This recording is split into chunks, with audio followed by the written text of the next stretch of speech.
This is a network map to try to give you more of a real-world picture of how this is going to look. This is an ISP network. There's an edge router down here that's providing service to a bunch of customers. It's an intercept access point.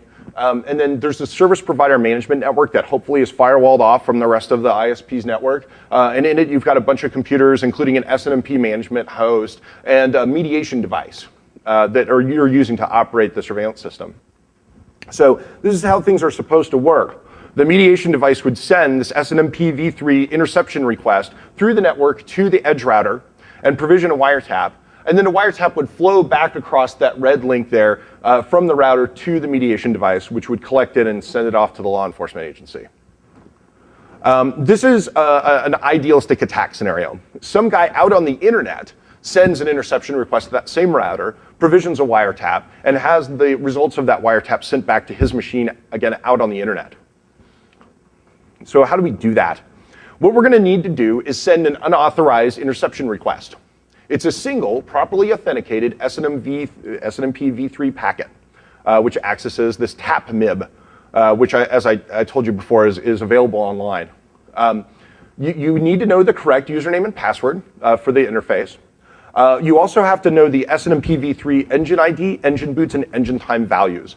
Those values are designed to prevent replay of SNMP v3 transactions, and they are readily available from the router if you're allowed to transact SNMP with it. So it will tell anyone what those values are because they're not supposed to be secret, and you can share them between hosts. So if you know them, you can tell someone else and they can use them.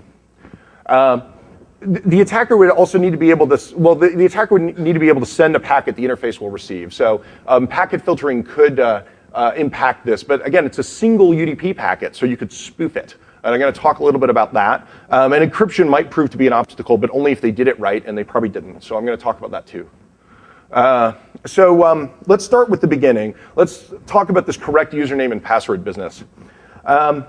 It actually turns out that you don't need the correct, or for unpatched routers, you didn't need the correct password because of a vulnerability in the SNMP v3 implementation that this actually affected a whole bunch of different vendors, and not just Cisco, but it was disclosed in the summer of 2008. So the way that SNMP v3 messages are authenticated with this message digest, and so you, as the client, you calculate the digest, you attach it to the packet, you send the packet to the server. What the server is supposed to do is to see how long the message digest you sent was. And if it's not 12 bytes long, it's supposed to throw the packet out. It pretty much says that in black and white in the RFC. But a bunch of people didn't implement that step. And so they set the packet onto so the next thing they do is the server does is calculate its own HMAC for the packet, and then it wants to compare its HMAC with the HMAC that you sent. And a lot of these comparison operations were implemented as shown. They take the packet's HMAC buffer and their HMAC buffer, and they compare using the length of data that was in the packet. So the consequence of that is that if you send a single byte, as long as that one byte is the same as the first byte of the valid HMAC for the packet, your packet is accepted as valid. And so really what you do is you send 256 of these things, one for each possible byte, and one of them will be accepted. Or the other way you can do this, and it gets more complicated, is that the valid HMAC changes constantly because of the engine time. So you can actually send the same byte over and over and over again, and one of your packets will be accepted. As I said, this was disclosed in June 2008. I hope everyone has patched this, but people tend to be slow about patching routers. So you've got to take the router down. The new version of iOS might have a bunch of new software features that you want to test on your network, and so it can be complicated to deal with this. So I hope that everyone is patched by now, but there might still be routers out there that aren't patched. What's also interesting is that most of the versions of iOS that support this lawful intercept technology were not vulnerable to this particular vulnerability.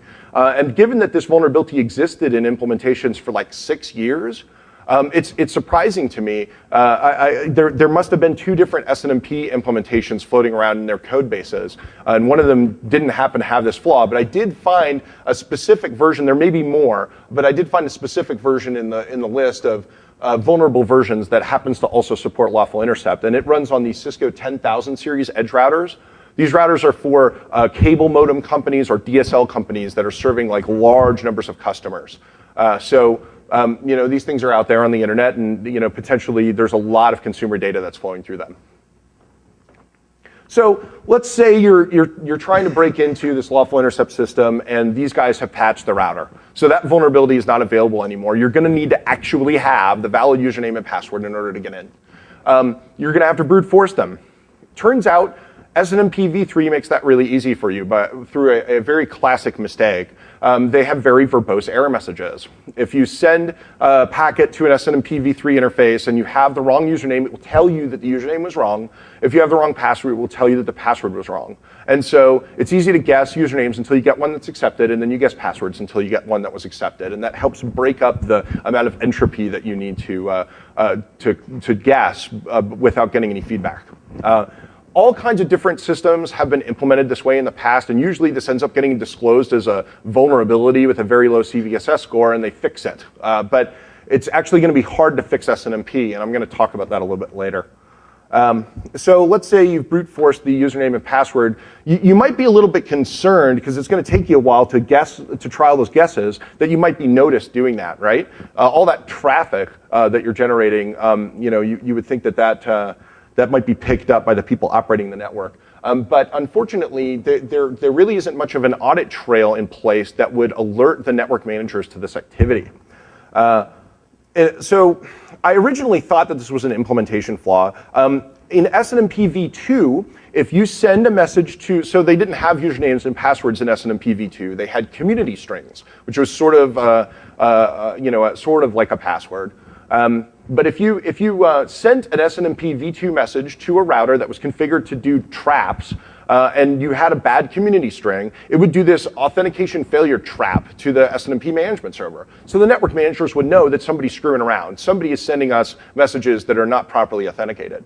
All the documentation seemed to strongly suggest that if you configured SNMP v3 with either notification traps or informs, is what they're called in v3, that they would be generated if a bad username and password were sent. But it turns out that that doesn't actually happen in practice. I tested this on a bunch of different iOSs, and no traps or informs were generated when bad passwords or usernames were tried.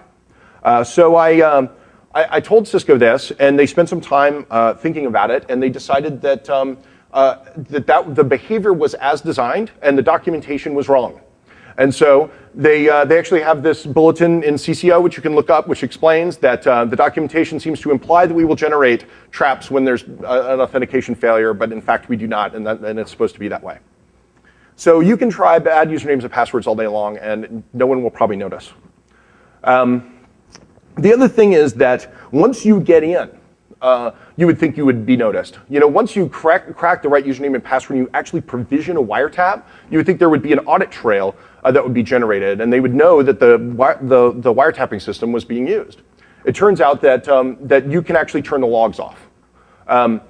In the MIB for provisioning a wiretap, the tap MIB, there's this notification enable value, and you can set it to false. And if you set it to false, no traps or informs will be generated denoting that a wiretap took place.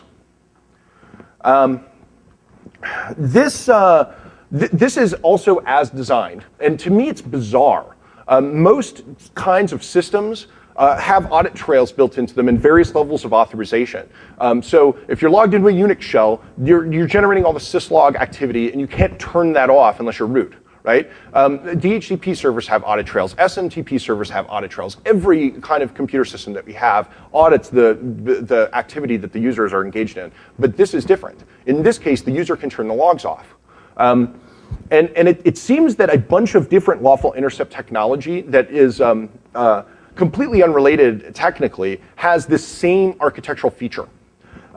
So there was this article in IEEE Spectrum back in July of 2007, which is very interesting, which involved some Ericsson cellular phone switches that were in Greece. And I want to make it clear, no Cisco equipment was involved here. These were totally different machines built by a different company for use in the cellular network with a completely different technical architecture, except that they had this same flaw, that there was a disconnect between the device that performs the wiretapping and the actual device that, or the device that's used to provision the wiretaps. And the logs are all kept on the provisioning device and not on the device where the actual wiretaps occurred. And so what happened is that someone got a rootkit installed on the actual cellular phone switch, and that rootkit accessed this interface for wiretapping, and it could do so without generating any audit trail because the audit trails were all over here on the provisioning device, which it never touched. Ericsson discovered this because there were some problems with the switch that started crashing, and they sent some escalation engineers down to Greece to find out what was going on, and they started looking through the core dumps, and they actually found assembly code in the core dumps that their company didn't write. It's like the support escalation nightmare of all time, right? You find this assembly code, your company didn't produce it, and it turns out it's spying on people. There's an origin to this architectural flaw, and I don't know exactly what it is. And I'll talk to you about that a little bit later. But there's some reason why all these systems have been designed this way, and I don't know exactly why. But I think it's a problem, and I have a suggestion for an alternate architecture. So there's one other reason why this is a problem, even if you decide that you're not concerned about unauthorized use, and that is that allegations of misuse of the system cannot be investigated. If somebody says, I was wiretapped without authorization, you have no way to go back and see whether or not they're lying. And so that's an interesting problem in and of itself, I think. So you can crack the password, or you can exploit that vulnerability to get in. There's no logs that are being generated of your activity. What about the output stream? You would think that the output stream would only go to the mediation device. And so that would be kind of a problem because you would need to own the mediation device, and it's probably pretty secure. But it turns out that you can send the output stream anywhere that you want. You can send it to any destination address on the global internet, over any port, using one of 4 different encapsulation methods. A UDP, 2 different UDP formats, one of which is based on RTP, a TCP, and an STCP stream. So it's very unlikely that your output stream is going to be packet filtered or even noticed. And so, for example, you could send all of your wiretap out over port 53 as a bunch of UDP packets. And I put a picture of Dan Kaminsky up here because every time I think about port 53, I think about Dan. So it's very unlikely that your wiretapping contents are going to be discovered flowing across the network, and you can pretty much send them anywhere you want once you've got this packet accepted.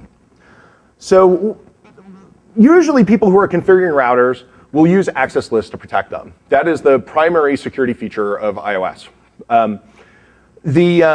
All of the documentation for either both the SNMP v3 authentication vulnerability I mentioned before, as well as the hardening guides, suggest that you create these infrastructure access control lists, where you basically say the service provider LAN is the only place that will accept SNMP packets from. Now, the problem is you can spoof this interception request, so you don't actually have to have access to that network in order to use this feature. But in practice, you probably want to. As I mentioned before, you need these engine values. They can technically be guessed, but I'm stretching the word technically there. It's very difficult to guess them in practice. So you're probably going to want to ask the router for them. And in order to do that, you need to be coming from an address that the router will interact with. If you want to use those error messages to crack the username and password, you need to receive them. So again, you need to be in an address that the router will interact with for SNMP. So these infrastructure access control lists do have a practical effect on the viability of this attack, even though in theory you could bypass them through spoofing. So this network map kind of represents what I think is a real world attack scenario. You've owned a machine in the service LAN. It could be any machine in the service LAN.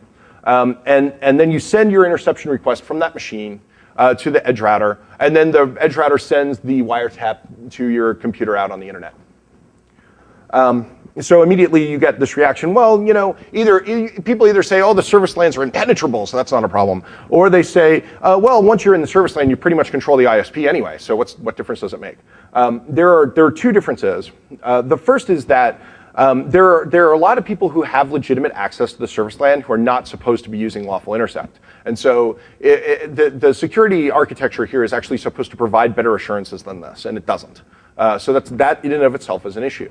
The second thing is that we've built all this awesome functionality that makes it really easy to perform wiretaps. And so that makes controlling the service LAN suddenly more attractive than maybe it otherwise would be.